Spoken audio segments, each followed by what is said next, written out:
60 ವರ್ಷ ಮೇಲ್ಪಟ್ಟವರಿಗೆ, ಹಿರಿಯ ನಾಗರಿಕರಿಗೆ ಸೇರಿದಂತೆ ಎಲ್ಲ ಅಜ್ಜ ಅಜ್ಜಿಯರಿಗೆ ಮತ್ತು ಅಂಗವಿಕಲರಿಗೂ ಕೂಡ ಇದೀಗ ಕೇಂದ್ರ ಸರ್ಕಾರದಿಂದ ಬಂಪರ್ ಗಿಫ್ಟ್ ನೀಡಿದ್ದು, ಇನ್ನು ಮುಂದೆ ಪಿಂಚಣಿ ಹಣದಲ್ಲಿ ಭಾರಿ ಹೆಚ್ಚಳ ಮಾಡುವ ಕುರಿತು ಸರ್ಕಾರವು ಗುಡ್ ನ್ಯೂಸ್ ನೀಡಿದೆ. ಸರ್ಕಾರವು ಪಿಂಚಣಿ ಹಣದಲ್ಲಿ ಮತ್ತಷ್ಟು ಅನುಕೂಲ ಮಾಡುವ ನಿಟ್ಟಿನಲ್ಲಿ ವರ್ಷದಿಂದ ವರ್ಷಕ್ಕೆ ಪಿಂಚಣಿ ಹಣದಲ್ಲಿ ಏರಿಕೆ ಮಾಡುತ್ತಲೇ ಇದೆ. ಅದರಂತೆ ಈ ವರ್ಷವೂ ಕೂಡ ಕೇಂದ್ರ ಸರ್ಕಾರದಿಂದ ಪಿಂಚಣಿ ಪಡೆಯುತ್ತಿರುವ ಹಿರಿಯ ನಾಗರಿಕರಿಗೆ, ಅಂಗವಿಕಲರಿಗೆ ಅಥವಾ ವಿಧವಾ ಮಹಿಳೆಯರಿಗೂ ಕೂಡ ಪಿಂಚಣಿ ಹಣದಲ್ಲಿ ಭಾರಿ ಹೆಚ್ಚಳ ಮಾಡುವ ಕುರಿತು ಕೇಂದ್ರ ಸರ್ಕಾರ ಅಧಿಕೃತ ಘೋಷಣೆ ಮಾಡಿದೆ. ಹಾಗಾದರೆ ಬನ್ನಿ, ಸರ್ಕಾರ ಪಿಂಚಣಿ ಹಣದಲ್ಲಿ ಎಷ್ಟು ಹೆಚ್ಚಳ ಮಾಡುತ್ತಿದೆ ಮತ್ತು ಎಂತವರಿಗೆ ಮತ್ತು ಇದು ಯಾವ ದಿನಾಂಕದಿಂದ ಹಣ ಸಿಗಲಿದೆ ಎಂಬುದರ ಕುರಿತು ಕಂಪ್ಲೀಟ್ ಮಾಹಿತಿ ಈ ವಿಡಿಯೋದಲ್ಲಿ ತಿಳಿಸಿಕೊಟ್ಟಿದ್ದೇವೆ. ನೀವು ಕೂಡ ಪ್ರತಿ ತಿಂಗಳು ಕೇಂದ್ರ ಸರ್ಕಾರದಿಂದ ಪಿಂಚಣಿ ಹಣ ಪಡೆದುಕೊಳ್ಳುತ್ತಿದ್ದರೆ ವಿಡಿಯೋವನ್ನ ಈಗಲೇ ಲೈಕ್ ಮಾಡಿ ಹಾಗೂ ಕೊನೆಯವರೆಗೂ ನೋಡಿ. ದೆಹಲಿ ಸರ್ಕಾರವು ಹಿರಿಯ ನಾಗರಿಕರು ಮತ್ತು ವಿಶೇಷ ಚೇತನರ ಮಾಸಿಕ ಪಿಂಚಣಿಯನ್ನು ತಿಂಗಳಿಗೆ 500 ರೂಪಾಯಿಗಳಷ್ಟು ಹೆಚ್ಚಿಸುವ ಸಾಧ್ಯತೆ ಇದೆ. ಹಿರಿಯ ನಾಗರಿಕರು ಮತ್ತು ವಿಶೇಷ ಚೇತನರ ಮಾಸಿಕ ಪಿಂಚಣಿಯನ್ನು ಏರಿಕೆ ಮಾಡುವಂತೆ ಈಗಾಗಲೇ ದೆಹಲಿ ಸರ್ಕಾರದ ಸಮಾಜ ಕಲ್ಯಾಣ ಇಲಾಖೆ ಇದಕ್ಕಾಗಿ ಪ್ರಸ್ತಾವನೆಯನ್ನ ಸಿದ್ಧಪಡಿಸಿದೆ. ಅದನ್ನು ಹಣಕಾಸು ಇಲಾಖೆಗೆ ಅನುಮೋದನೆಗಾಗಿ ಸಹ ಕಳುಹಿಸಲಾಗಿದೆ ಎಂದು ಮೂಲಗಳು ಮಾಹಿತಿಯನ್ನ ನೀಡಿವೆ. ಸಮಾಜ ಕಲ್ಯಾಣ ಇಲಾಖೆ ಸಲ್ಲಿಸಿದ ಪ್ರಸ್ತಾವನೆಗೆ ಸರ್ಕಾರ ಅನುಮೋದನೆಯನ್ನ ನೀಡಿದ್ದಾರೆ. ಇದನ್ನು ಸಂಪುಟ ಸಭೆಯಲ್ಲಿ ಮಂಡಿಸಲಾಗುವುದು. ಮುಖ್ಯಮಂತ್ರಿ ರೇಖಾ ಗುಪ್ತಾ ನೇತೃತ್ವದ ಸಚಿವ ಸಂಪುಟ ಇದಕ್ಕೆ ಅನುಮೋದನೆ ನೀಡಿದ ನಂತರ ಪಿಂಚಣಿ ಮೊತ್ತವನ್ನ ಹೆಚ್ಚಳವಾಗುತ್ತದೆ. ಸದ್ಯ ಸುಮಾರು 4.6 ಲಕ್ಷ ಹಿರಿಯ ನಾಗರಿಕರು ಮಾಸಿಕ ಸರ್ಕಾರಿ ಪಿಂಚಣಿಯನ್ನ ಈಗಾಗಲೇ ಪಡೆದುಕೊಳ್ಳುತ್ತಿದ್ದು, 60 ರಿಂದ 69 ವರ್ಷದ ವಯಸ್ಸಿನವರಿಗೆ ತಿಂಗಳಿಗೆ 2,000 ರೂಪಾಯಿ ಗೌರವಧನ ಮತ್ತು 70 ವರ್ಷಕ್ಕಿಂತ ಮೇಲ್ಪಟ್ಟ ವೃದ್ಧರಿಗೆ 2,500 ರೂಪಾಯಿ ಗೌರವಧನ ನೀಡಲಾಗುತ್ತಿದೆ. ಸಚಿವ ಸಂಪುಟದ ಅನುಮೋದನೆ ನಂತರ ಈ ಮೊತ್ತವನ್ನು 60 ರಿಂದ 69 ವರ್ಷ ವಯಸ್ಸಿನವರಿಗೆ 2,500 ರೂಪಾಯಿ ಮತ್ತು 70 ವರ್ಷಕ್ಕಿಂತ ಮೇಲ್ಪಟ್ಟವರಿಗೆ 3,000 ರೂಪಾಯಿಗಳವರೆಗೆ ಏರಿಕೆಯನ್ನು ಮಾಡಲಾಗುತ್ತೆ.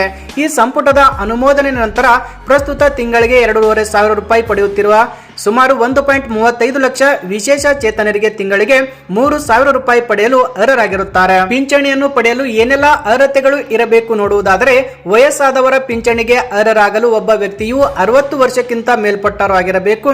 ಕನಿಷ್ಠ 5 ವರ್ಷಗಳಿಂದ ರಾಜಧಾನಿ ದೆಹಲಿಯಲ್ಲಿ ವಾಸ ಇರಬೇಕು. ಫಲಾನುಭವಿಯ ಕುಟುಂಬದ ಆದಾಯ ವಾರ್ಷಿಕ 1 ಲಕ್ಷ ರೂಪಾಯಿ ಮೀರಿರಬಾರದು. 40% ಮತ್ತು ಅದಕ್ಕಿಂತ ಹೆಚ್ಚಿನ ಅಂಗವೈಕಲ್ಯ ಹೊಂದಿರುವವರಿಗೆ ಏನೆಲ್ಲ ಅರ್ಹತೆಗಳು ಇರಬೇಕು ನೋಡೋದಾದರೆ, ಕನಿಷ್ಠ 5 ವರ್ಷಗಳಿಂದ ದೆಹಲಿಯಲ್ಲಿ ವಾಸ ಇರುವುದು, ಜೊತೆಗೆ 1 ವರ್ಷಕ್ಕೆ 1 ಲಕ್ಷ ರೂಪಾಯಿಗಿಂತ ಕಡಿಮೆ ಕುಟುಂಬದ ಆದಾಯ ಇರಬೇಕು.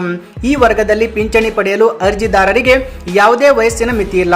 ವಿಶೇಷ ಚೇತನರ ಪಿಂಚಣಿಗೆ ಏನೆಲ್ಲ ಅರ್ಹತೆಗಳು ಇರಬೇಕು ನೋಡುವುದಾದರೆ, ಸಾಮಾನ್ಯವಾಗಿ 18 ವರ್ಷ ಮೇಲ್ಪಟ್ಟವರಾಗಿರಬೇಕು. ಅಂಗವಿಕಲತೆ, ಪ್ರಾಮಾಣಿತ ಮತ್ತು ವೈದ್ಯಕೀಯ ಪ್ರಮಾಣ ಪತ್ರ ಇರಬೇಕು.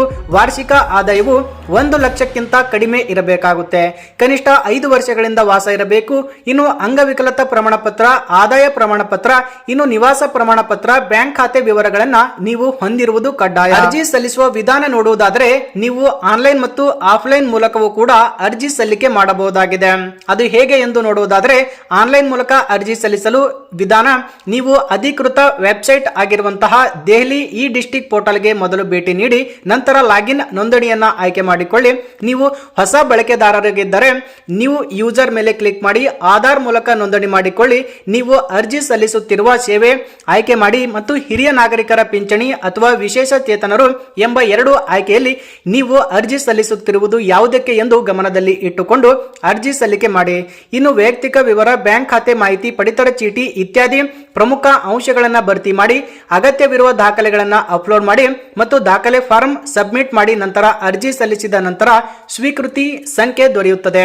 ಆಫ್ಲೈನ್ ಮೂಲಕವ ಅರ್ಜಿ ಕೂಡ ಸಲ್ಲಿಸುವ ವಿಧಾನ ನೋಡುವುದಾದರೆ, ಸ್ಥಳೀಯ ಎಸ್ಡಿಎಂ ಕಚೇರಿ ಮತ್ತು ಸಿಟಿಜನ್ ಸರ್ವಿಸ್ ಸೆಂಟರ್ ಗಳಿಂದ ಅರ್ಜಿ ಫಾರಂ ಅನ್ನ ಪಡೆಯಿರಿ. ಅರ್ಜಿಯನ್ನ ಭರ್ತಿ ಮಾಡಿ, ದಾಖಲೆಗಳನ್ನ ಲಗತ್ತಿಸಿ ಮತ್ತು ಅರ್ಜಿಯನ್ನ ಸಂಬಂಧಿತ ಕಚೇರಿಗೆ ಸಲ್ಲಿಸಿ ಮಾಡಿ ಮತ್ತು ಸಂಕಷ್ಟದಲ್ಲಿರುವ ಮಹಿಳೆಯರಿಗೆ ಪಿಂಚಣಿ ಮೊತ್ತ ಹೆಚ್ಚಳ. ಸರ್ಕಾರವು ಸಂಕಷ್ಟದಲ್ಲಿ ಇರುವ ಮಹಿಳೆಯರಿಗೆ ಪಿಂಚಣಿ ಮೊತ್ತವನ್ನ ಹೆಚ್ಚಿಸುವ ಬಗ್ಗೆಯೂ ಕೂಡ ಚಿಂತನೆ ಮಾಡುತ್ತಿದೆ ಎಂದು ಮೂಲಗಳು ಮಾಹಿತಿ ಕೂಡ ತಿಳಿಸಿವೆ. ಸರ್ಕಾರ ದೆಹಲಿಯಲ್ಲಿ ವಾಸವಿರುವ ಮನೆ ಮನೆಗೆ ಸಮೀಕ್ಷೆ ರೂಪದಲ್ಲಿ ಎಲ್ಲಾ ಫಲಾನುಭವಿಗಳ ಪರಿಶೀಲನೆ ಶೀಘ್ರದಲ್ಲೇ ಪ್ರಾರಂಭವಾಗಲಿದೆ ಎಂದು ಹಿರಿಯ ಸರ್ಕಾರಿ ಅಧಿಕಾರಿಯೊಬ್ಬರು ಈ ಒಂದು ಮಾಹಿತಿಯನ್ನ ಬಿಡುಗಡೆ ಮಾಡಿದ್ದಾರೆ.